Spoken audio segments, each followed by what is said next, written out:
साधुवाद करता हूँ इस देश मैं साधुवाद करता हूँ इस ग्राम वासियों को जिन्होंने मिलकर के ये पवित्र जगह बनाई, बाबा साहब अम्बेडकर की प्रतिमा लगाई और ये बहुत ही मनोरम बैठक स्थान बनाया जिससे आज हम लोग यहाँ पर बैठ सके।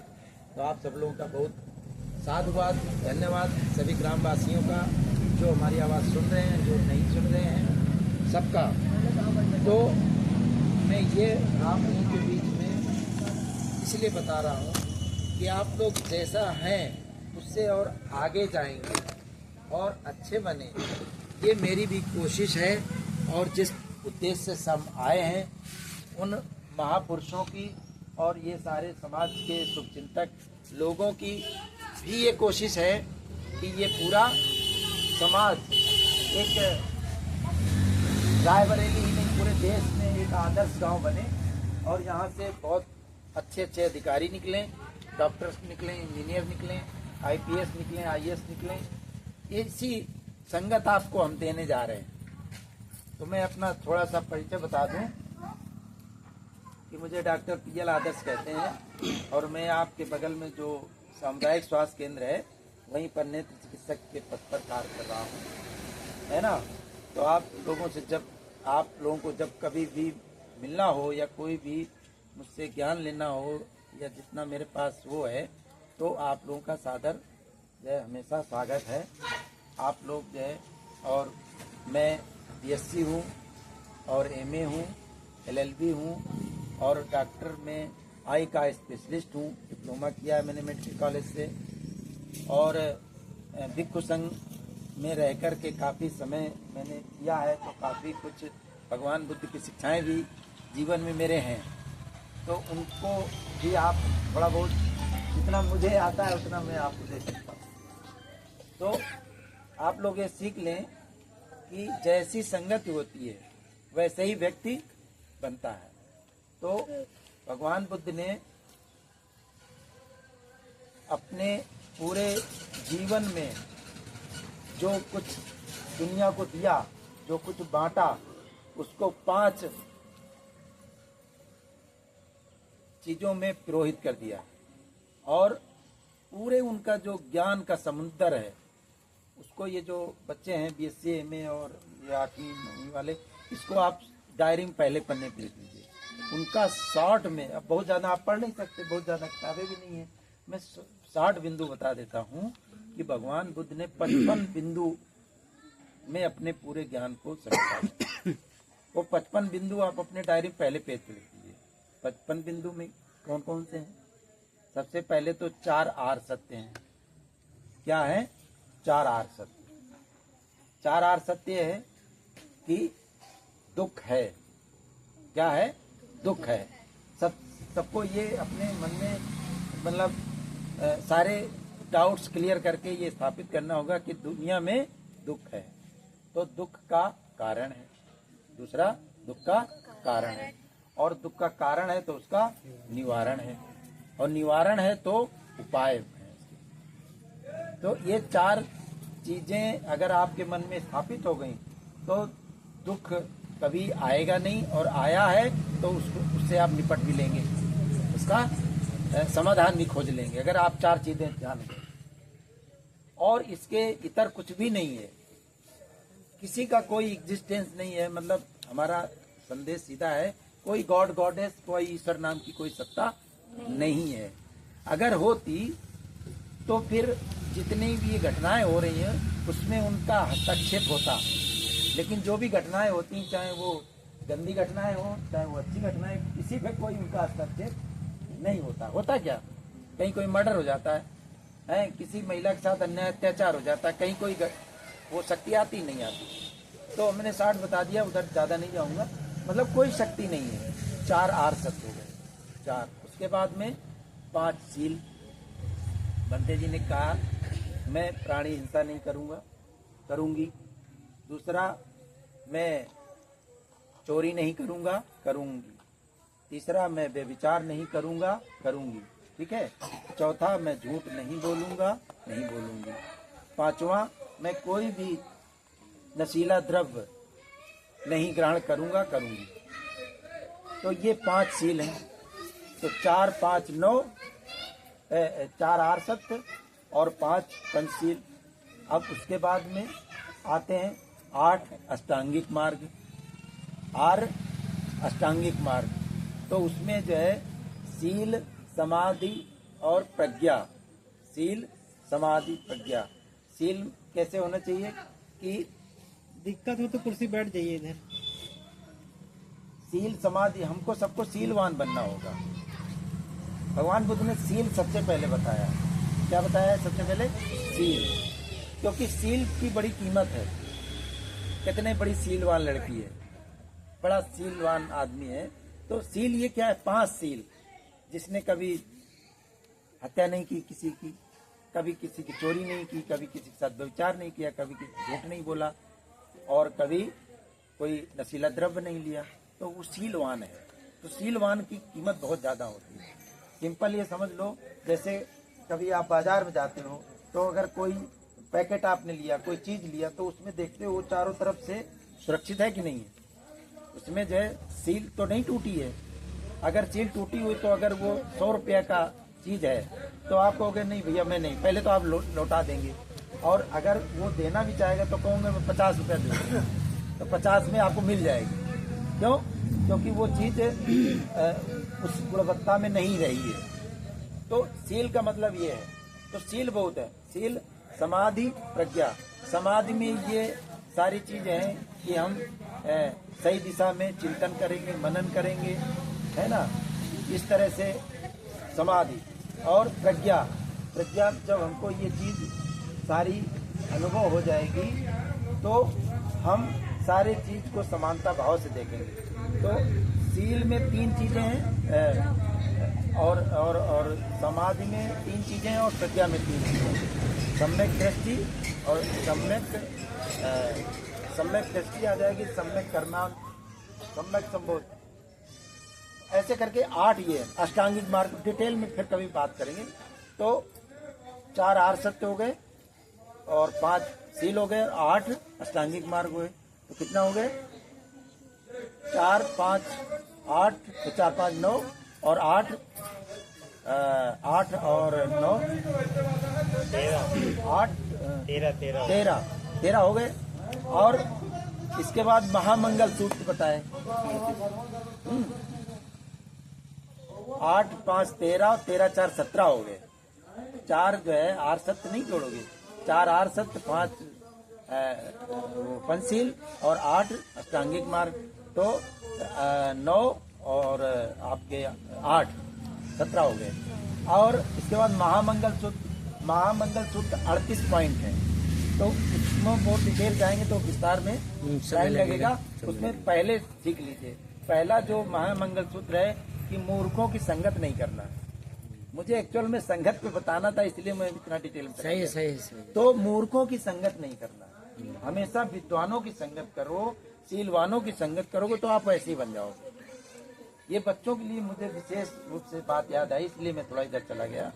क्योंकि बच्चे डॉक्टर बनना चाहते हैं, इंजीनियर बनना चाहते हैं, जो भी बनना चाहते हैं, उनको ये पहला सील महामंगल सूत्र का पहला जो है मूर्खों की संगत नहीं करना है। तो ये 38 हैं। फिर हम व्हाट्सएप पे भेज देंगे, यहाँ ग्रुप बना हुआ है, उस पर मैं वो सब डिटेल भेज दूंगा। तो ये कुल मिलाकर के 55 हो गए। ठीक है। तो 38 और प्लस 70 जोड़ दो तो 55 हो जाएंगे। तो भगवान बुद्ध को आप 55 शॉर्ट में याद कर लीजिए और इस पर चलिए। देखिए आप शांत होंगे, आपका परिवार शांत होगा, सुखी होगा, आपके बच्चे पढ़ने में तेज होंगे। अब इधर आते हैं, बंते जी ने जो विद्या सिखाई है ये इसको शॉर्ट में समझिए। बंते जी ने ये बताया कि वर्तमान में जो आदमी रहेगा वो खुशहाल रहेगा। ठीक है ना। तो क्या होता है, जैसे बच्चों पर ही बहुत ज्यादा लागू होता है। बच्चे जैसे पढ़ने बैठे, थोड़ा लाइन आउट पढ़ने बैठे, बीच में और एक लाइन आ जाएगी। किताब तो खुली हुई है, ये किताब तो इधर ध्यान, किताब तो खुली हुई, लेकिन मेरा मन जो है इधर उधर हो रहा है। उस स्थिति से सब गुजरे हैं, बच्चे जी भी गुजरे, हम भी गुजरे हैं, इसीलिए और आप लोग भी गुजर रहे हो। तो पता चला किताब खुली है लेकिन हमारा मन सोच रहा है यार मतलब जो है वो खेत में भी जाना था, पानी लगाना था, वो पिताजी ने ये कहा था, मम्मी ने वो कहा था, अरे कल वो जो है बर्तन टूट गया, कल वो लाना है, परसों ये लाना है। तो आगे की भी सोच रहे हैं, पीछे की भी सोच रहे हैं, जो किताब खुली रखी उसको नहीं सोच रहे। तो आपका भला किससे होना है? किताब से होना है। कि जब आप 1 घंटे के लिए पढ़ने के लिए समय दिया गया, लेकिन 1 घंटे में आप वो पीछे की ढेर सारी बातें सोच रहे, आगे की ढेर सारी बात, और वो 1 घंटा ऐसे ही गुजर गया, आपके पल्ले कुछ नहीं पड़ा। तो आपने वर्तमान को खो दिया। तो जब वर्तमान को खो दिया तो भविष्य तो आपको खराब होना ही है। तो अगर, और भूतकाल के बारे में क्या सोचना, भूतकाल जो हो गया सो हो गया। अब हमें भविष्य को अगर ठीक करना है तो वर्तमान पर ध्यान देना पड़ेगा, वर्तमान पे ध्यान देना पड़ेगा। इसलिए बंते जी ने ये आनापानसति करा है, इसको आनापानसति कहते हैं। और इसकी और जो विशिष्ट एक अवस्था होती है सत्ता क्या वो सत्तिपठान, हाँ ये होता है, तब ये जाकर कंप्लीट मिलकर के विपස්සना होता है। तो ये बहुत ही अच्छी विद्या है। आप जब कभी समय मिले तो बंते जी को जरूर बुलाएं, भोजन दान कराएं और इनसे 1 घंटा आधा घंटा सीखें, बड़ा मंगल होगा आप लोगों का। तो ये तो बात इधर की हो गई। अब हम इस गांव को आदर्श समाज बनाना चाहते हैं, क्योंकि मैं आपके बगल में हूँ, लगभग मुझे 6 साल हो गया, 19 में आया हूँ। तो अच्छे व्यक्तियों के द्वारा यहाँ परिचित हुआ, आपके बीच में आया। तो अभी पूज्य बनते हैं चंद्रमा खेरो जी, जो कि आपकी उम्र में, जब वो 10 साल के थे तब उन्होंने भगवान बुद्ध को जाना। तो फिर वो उन्होंने कहा कि मैं अब भगवान बुद्ध की शिक्षाओं पर जीवन अपना अर्पण करूंगा। उन्होंने 10 साल की उम्र में चीवर ले लिया, यानी ऐसे हो गए वो 10 साल की उम्र में। और इसी चीवर में उन्होंने ग्रेजुएशन किया, पोस्ट ग्रेजुएशन किया, लंदन पढ़ने गए, नालंदा पढ़ने गए, ठीक है।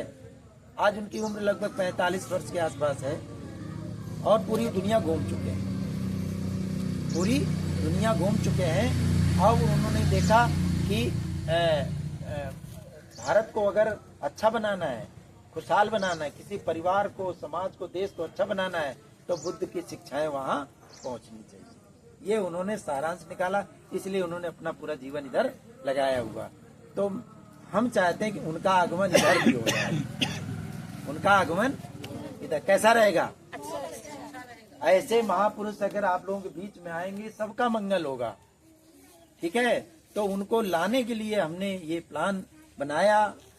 और हमने क्या बनाया, हम पिछले उन्होंने जब विगत 3 बड़ी बड़ी पद यात्राएं किया, जो तीनों पद यात्राएं वो उनकी लगभग 500 से लेकर 600 किलोमीटर की थी, एक महीने की। तो तीसरी पद यात्रा में साथ में रहा, यानी 550 किलोमीटर की पद यात्रा हमने उनके साथ की 1 महीने में। डेली हम 30 से 35 किलोमीटर चलते थे, ठीक है। तो और वो एक जो बनते चंद्रमा जी अकेले नहीं रहते हैं, वो लगभग 100 भिक्षुओं के साथ रहे। 100 भिक्षु संघ पैदल चलता था। तो जब वो पैदल चलता था तो गांव में, जिस गांव में भोजन, जिस गांव के लोग भोजन उसको देते थे, तो वहाँ के लोग बड़े प्रभावित होते थे, उनके साथ सेल्फी लेते थे, फोटो लेते थे, उनका प्रवचन सुनते थे। और जिस मार्ग से जाते थे उस रास्ते में भी, अब तो हमारे भगवान बुद्ध और बाबा साहब को मानने गांव-गांव में है ना, तो वो जैसे देखिए अरे कुछ संगारा, उसका वीडियो बनाते, फोटो लेते और वो फिर अपना सोशल मीडिया पे शेयर करते। तो उससे बहुत बड़ा पूरा दुनिया में जागरण हो रहा है, पूरे दुनिया से जुड़े हुए हैं। उसका जो है लाइव टेलीकास्ट पूरी दुनिया में होता है। वो रैली का हुआ, मैं साक्ष्य हूँ उसका। तो ऐसे करके वो पूरा पूर्वांचल में पूरा बहुत बड़ा जान जागरण कर चुके हैं। तो हमने बंते जी से ये रखा कि बंते जी इधर का भी, मध्य उत्तर प्रदेश जो है छूटा हुआ, इधर अब अगर रखा जाए तो इधर के भी गांव में आपकी जन जागृति जाएगी, लोगों को लाभ मिलेगा इधर से भी। तो उन्होंने इस पर गंभीरता से चिंतन मनन करने के बाद ये प्रोग्राम बनाया कि आगामी 20 नवंबर को सारनाथ वाराणसी से वो चलेंगे और 14 दिसंबर तक वो इधर यात्रा करेंगे। पूरा सारनाथ से चलेंगे और जौनपुर, प्रतापगढ़, रायबरेली होते हुए लखनऊ जाएंगे, लखनऊ से हरदोई, हरदोई से जाकर के फर्रुखाबाद में एक बौद्धिस्ट केंद्र है संकिसा, तो वहां पर जाकर 14 दिसंबर को वो रैली का समापन होगा, पद यात्रा का समापन होगा। तो वो जो पद यात्रा पूज्य भिक्षु संघ की होगी, लगभग 100, कम से कम 100 होंगे, अधिक से अधिक 150 होंगे। तो ऐसे भिक्षु संघ को जब मतलब इधर से आएगा तो कई स्पॉट देखे गए, लेकिन यहाँ के लोगों ने जो प्यार स्नेह दिखाया है उसके लिए उनका आगमन यहाँ आना सुनिश्चित हो गया। बहुत जगह देखे गए थे हमने और अरुण जी ने देखा, लेकिन ये आपके सौभाग्य है आपके गांव के लिए कि वो यही जगह पर जब देखे तो आपके लोगों का प्यार स्नेह देखा। ये तीसरी लगभग मीटिंग हो रही है, तो ये तय हुआ कि यहीं पर पूज्य भिक्षु संघ आएगा, भोजन ग्रहण करेगा और यहीं पर उनकी धम्मदेशना होगी और उसके बाद फिर वो आगे बढ़ेगा।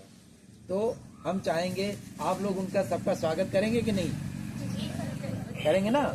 हाँ, सब लोग उनका स्वागत करेंगे और उनका दर्शन करेंगे। जो बात वो बताएं उनको इसी तरह से सुनेंगे जैसे पूज्य बच्चे जी का आपने सुना, बहुत ही इसको अपने जीवन में अमल करेंगे। तो ऐसा करके आपको किसी से कोई लड़ाई झगड़ा नहीं करना, अपने घर में नहीं करना, केवल ये सील पालन कर लीजिए, उनकी शिक्षाओं को अमल में ला लीजिए, आपका कल्याण ही कल्याण होगा। तो इसी दिशा में बाबा साहब डॉक्टर अम्बेडकर ने मतलब पूरे दुनिया में जाकर के शिक्षा ग्रहण किया। शिक्षा ग्रहण करने के बाद उनको बहुत बड़े बड़े पद मिले, लेकिन उन्होंने पद ग्रहण नहीं किए, वो मानव सेवा में आजीवन लड़ते रहे। इस देश में विषमता थी, अन्याय था, शोषण था, उसकी मुक्ति के लिए पूरा जीवन लगा दिए। जैसे भगवान बुद्ध ने अपने पूरे जो है ज्ञान को अर्जन करने के बाद में उनको जो है जो ज्ञान मिला वो पूरा जीवन उन्होंने 80 साल की उम्र तक पूरा लोगों को बांटा, अपने लिए कुछ भी नहीं, और सारी सुविधाएं उन्होंने त्याग दिया। बाबा साहब ने यही काम किया। ये पूज्य भिक्षु संघ जो 2 लोग यहाँ पर बैठे हुए हैं, पूज्य बनते धम्मपाल जी और बनते जितेंद्र वर्धन जी, आप लोगों ने भी यही किया। तो कोई आदमी कितने भी मकान दुकान बना ले और कोई बैंक बैलेंस कर ले, लेकिन अगर वो मानव के काम नहीं आए तो कोई काम का है आदमी का? क्यों? क्योंकि वो उसका अपना है, जनता से उसका कोई मतलब नहीं। क्यों?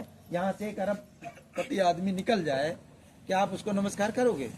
नहीं करोगे। अगर वो 1 करोड़ की 4 व्हीलर से निकले, हमारे किस काम का? लेकिन ये भिक्षु संघ जो जिन्होंने सब कुछ त्याग दिया है, ये हमारे लिए पूज्य है, क्योंकि ये बातें ऐसी बताए हैं जिससे हमारा ही नहीं पूरे समाज का कल्याण हो सकता है, सुख शांति घर में आ सकती है। तो इस तरह से ये पूज्य भिक्षु संघ यहाँ पर आएगा और यहाँ पर 1 दिसंबर को वो पहुँचेगा। तो इसके लिए समिति बन गई है, संजय जी बैठे हैं, इन्होंने रजिस्टर बनाया है। आज बड़े उसकी बात है, दुख की बात है कि वो थोड़ा इधर अस्वस्थ रहे, आज वो उतना एक्टिव नहीं है। तो हम चाहते हैं कि ये कैसे स्वागत होगा, क्या व्यवस्था होगी, तो आज वो व्यवस्था फाइनल कर दी जाए। मतलब जैसे टेंट करना है, ठीक है ना, ये तय हुआ था कि ये जो खेत है यहीं पे टेंट लगेगा, यहीं पे भोजन बनेगा, यहीं भिक्षु संघ भोजन करेगा। तो ये जैसे मेरे ख्याल से एक 15-20 दिन में जो धान पक जाएगी, कट जाएगी, तो इसको खाली रखा जाए है और यहीं पे टेंट लगेगा।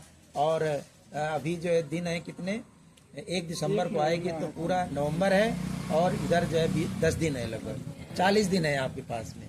तो 40 दिन बहुत है, लेकिन हो सकता अगर मुझे अवकाश मिल गया तो हो सकता मैं भी रैली में, मेरी भी इच्छा है, हो सकता मैं भी रैली में पदयात्रा में शामिल होना चाहता हूँ, मेरी इच्छा है। अब हो सकता कोई व्यवधान आ जाए तो नहीं कह सकते हैं। तो जो लोग इस पदयात्रा में शामिल होना चाहते हैं, नवयुवक हो या जो भी हो, तो वो भी इसमें सादर आमंत्रित हैं।